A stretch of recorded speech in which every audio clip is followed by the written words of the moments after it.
Hey, it's Amy Scott Grant, spiritual ass kicker, coming at you from Patreon. Thanks for being here. And I want to talk about something today that a lot of people are not comfortable talking about. And those who usually are comfortable talking about it are the ones that need to hear this message the most, believe it or not. Because this is one of those things that the more comfortable you get, the less effective you are with this. So, wherever you are, whether you're totally comfortable talking about leadership or totally uncomfortable talking about you in the role of leadership, just know that right now you're in the right place at the right time. Okay? All right. So I have some notes. If you see me like look to the side, that's all I'm doing is looking at my notes. Okay. I'm not ignoring you. Don't think for a second I am. Just looking at my notes. So, okay. Well, first, what the heck is leadership? Right?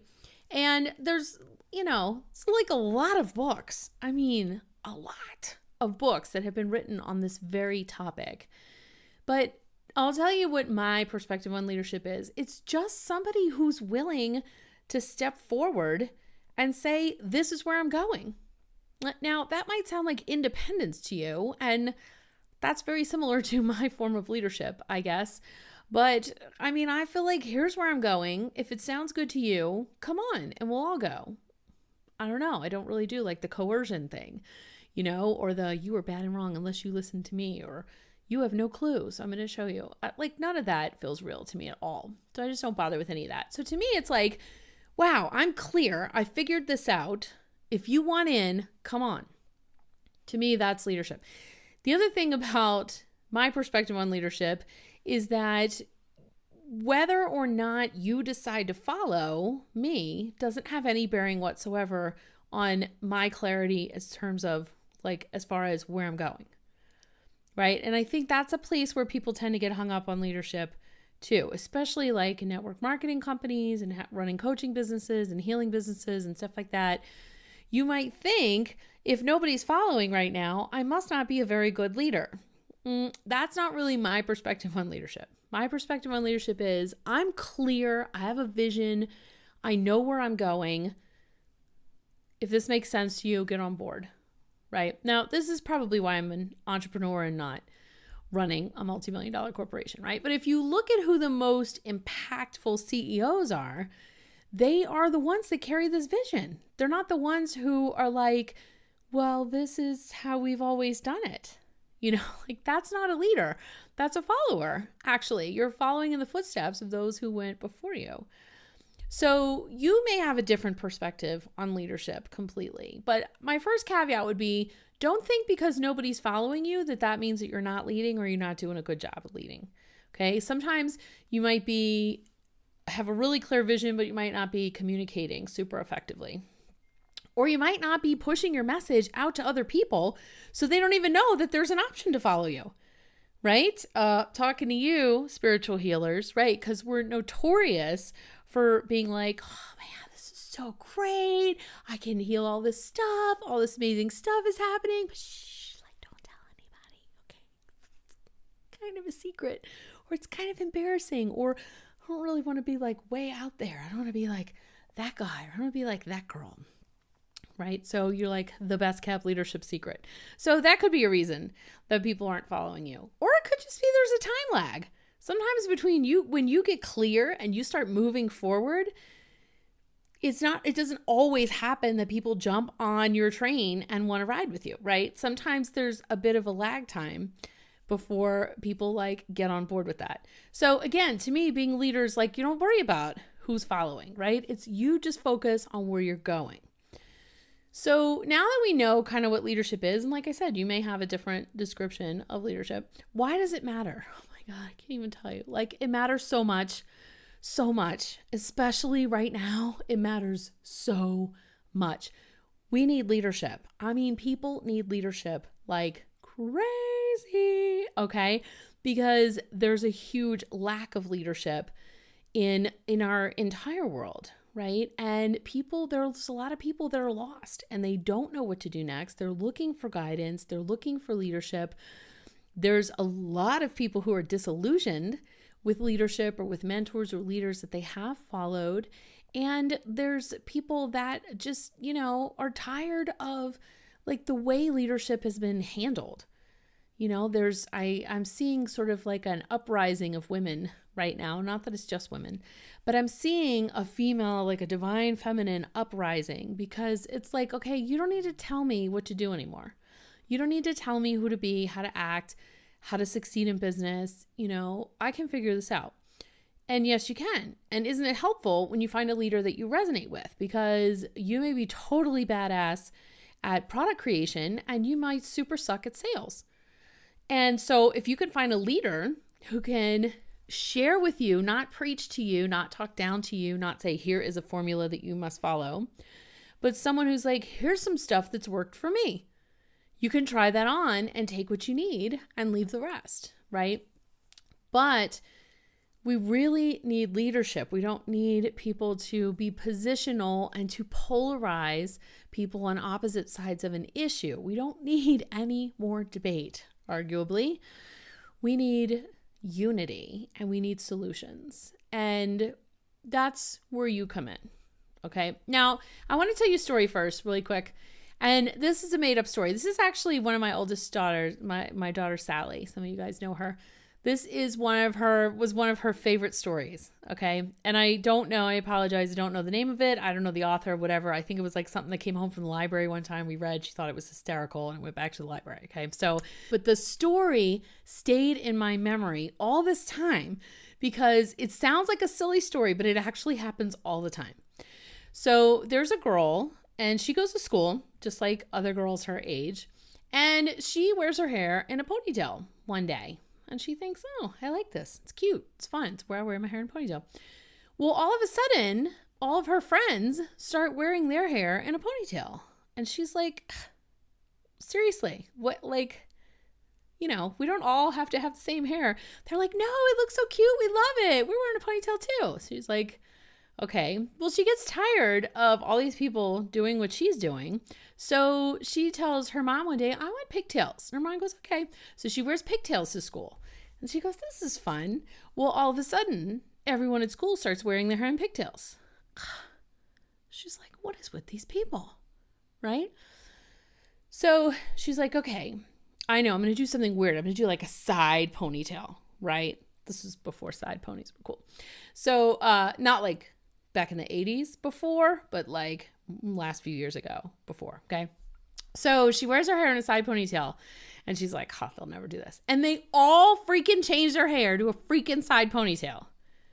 And she's like, this is ridiculous. So she comes to school in the side pony. Everyone else is in the side pony. And she goes, you know what? Tomorrow I'm going to shave my head because I'm so sick of everybody following what I do that I'm just going to shave my head and be done with the whole hair conversation. So she goes home that night. She goes to school the next day. She didn't shave her head, but everyone else did. And then she started wearing ponytails again.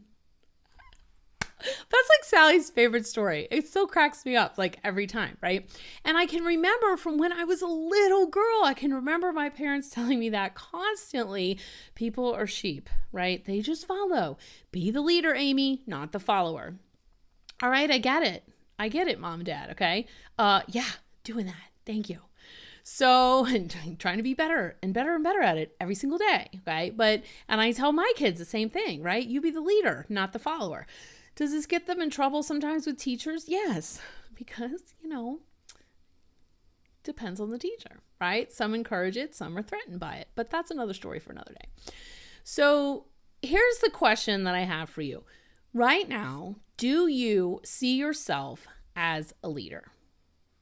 Are you the one like rocking the hairstyle, or are you the one copying the hairstyle?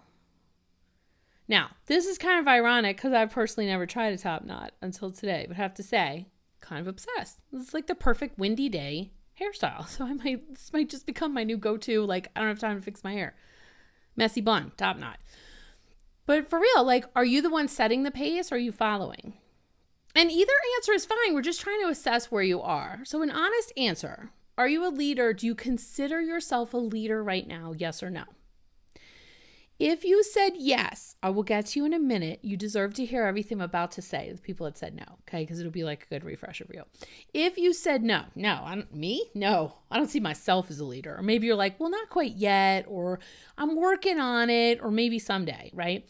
So if your answer is no, consider there's probably only a few reasons why you haven't stepped up yet. You can guess what the first and most obvious one is, right? Fear.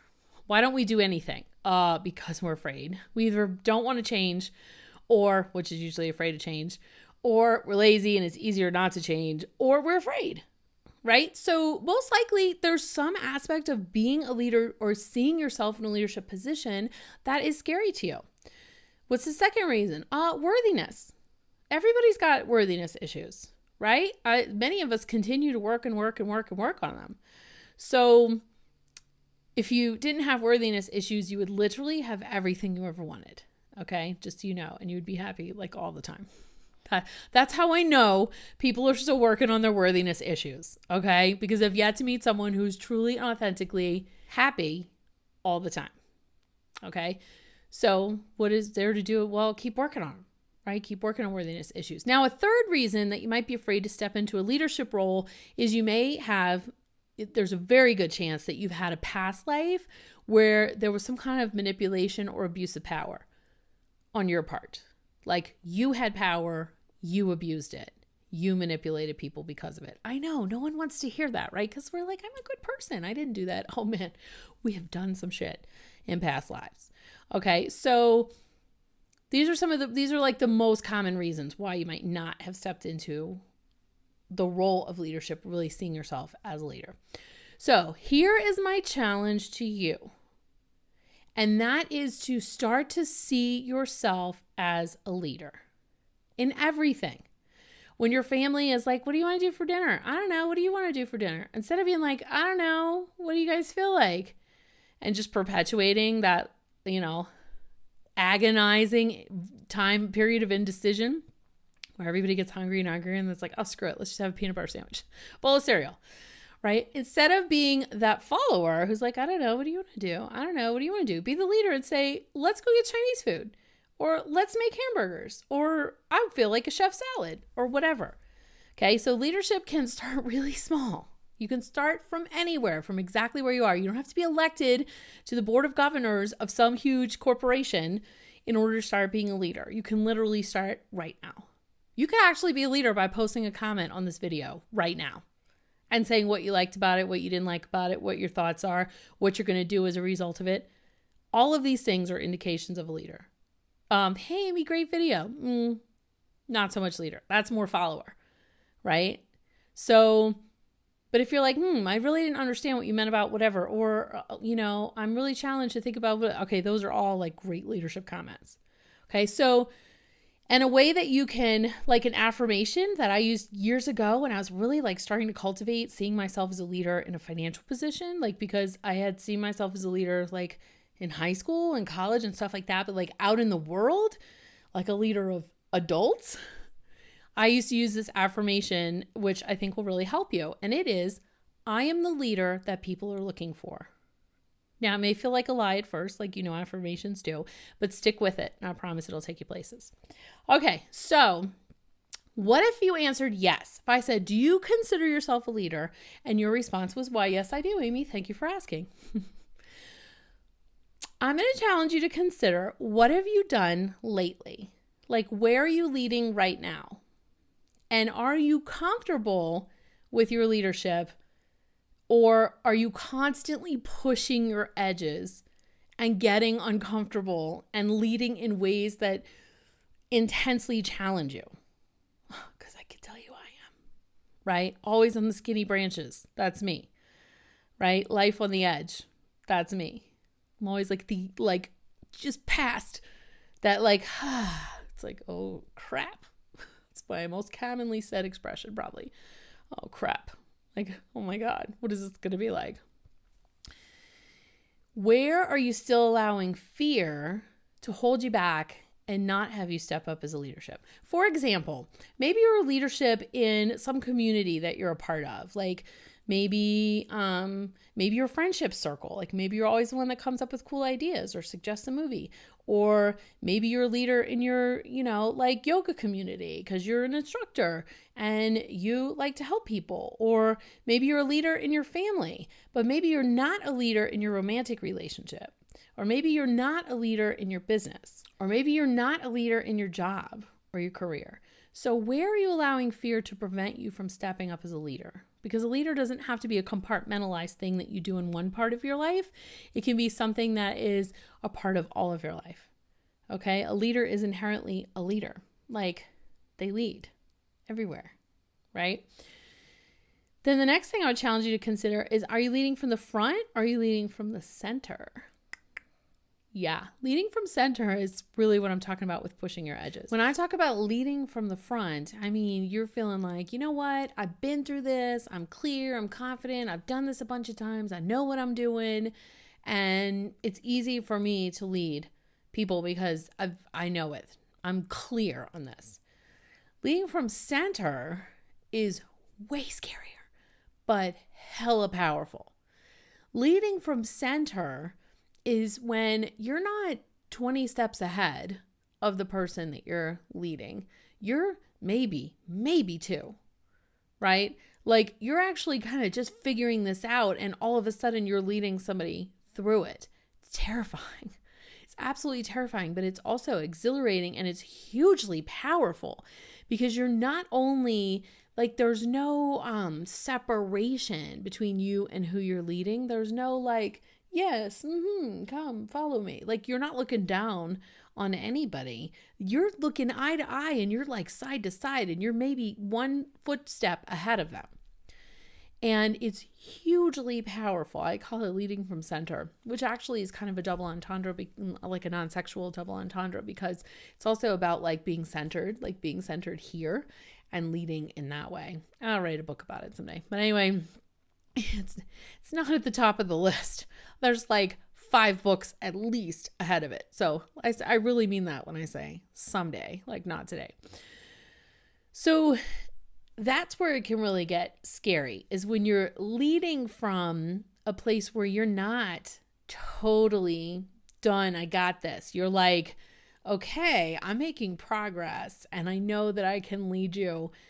I know that I can lead you because I'm confident in myself and I know we can figure this out together, or I can maybe figure it out a beat before you, right? So there's like literally no ego involved in that kind of leadership. So my challenge to you, if you said, yes, I do consider myself a leader, is my challenge to you is to begin leading in those places where you're leading from center, right? Because maybe you just had a really bad breakup or just went through a divorce. So leading someone or mentoring or coaching someone who's in a relationship, that might not feel as comfortable to you as leading someone with success in their business, because you've already done that. You've already created a successful business. You know you can help somebody else with that. So this is really about pushing your edges, because I promise you it's going to make you such a stronger and more like amazingly powerful person. And talk about like a huge nudge to keep working on yourself. You have to. When you're leading from that bleeding edge like that, you will continue pushing yourself forward and getting better and better and better. You have to, because there's like people following you who are like nipping at your heels, right? Not in a bad way, like, but like, right? So, all right. I hope you like that visual. So anyway, I know this was kind of long, but this is a really important topic. And so thank you for letting me share this topic with you. And hey, let's all be leaders and post some interesting comments and get a discussion going. You know, I love those philosophical discussions.